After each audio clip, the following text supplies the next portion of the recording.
දසුසානක නායකයාට දැඩි පීඩනයකට ලක් වී තිබෙනවා. දුමකින් තුමක් කරන්න. ඊටකින් හැමදෙනාම වාගේ ඔහුට දැන් යමක් පවසා සිටිනවා.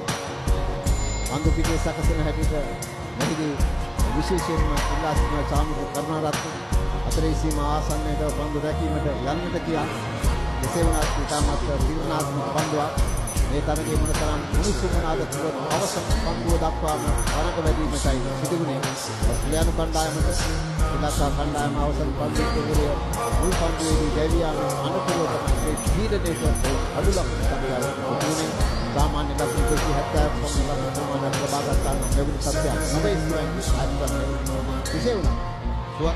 ලේබර විට අසුන් සාමකෝ පන්දු ලකුණු ලබාගෙන ඉන්නේ ලකුණු 14ක් ලබාගෙන මේ අවසන් පන්දුව දැන් විනිසුරු සඳහන් කරනවා පන්දුව යවන්නට කියලා. කෙසේ වුණත් දැන් සියල්ල සූදානම් වෙනවා. පන්දුවේ පැහැයට කරන ආකාරයට ලකුණු ලැබෙනවා.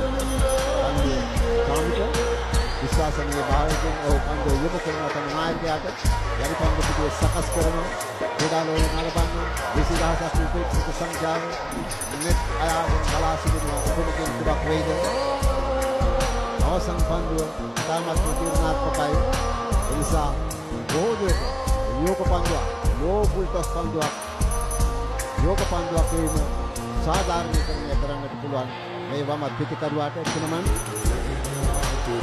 තරග ජයග්‍රහණය කිරීම සඳහා එක් පන්දුවක් තුළ ලකුණු 6ක් එල්ල කළොත් ලකුණු 4ක් ලබා ගන්නට ශ්‍රී ලංකා කණ්ඩායම ජයග්‍රහණය 6ක් යන කණ්ඩායම මේ ඉතාමත් දුමකින් සමත් වේ.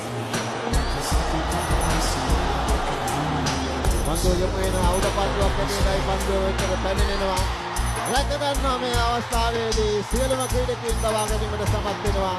තරගාවලිය විශිෂ්ට ජයග්‍රහණයක් හිමි කර ගැනීමට සමත් වෙනවා. පිළිපිට තරග 3ක් අඛණ්ඩව පරාජයට පත් කරමින් ඔස්ට්‍රේලියානු කණ්ඩායම ශ්‍රී ලංකා කණ්ඩායම විජයග්‍රහණය හිමි කර ගන්නවා. ආර් ප්‍රේමදාස ජාතික ක්‍රීඩා පිටියේ එදා වසර 30කට පෙර ආතුව ආයක අර්ජුන රන්තුක පරාජයට පත් කරා.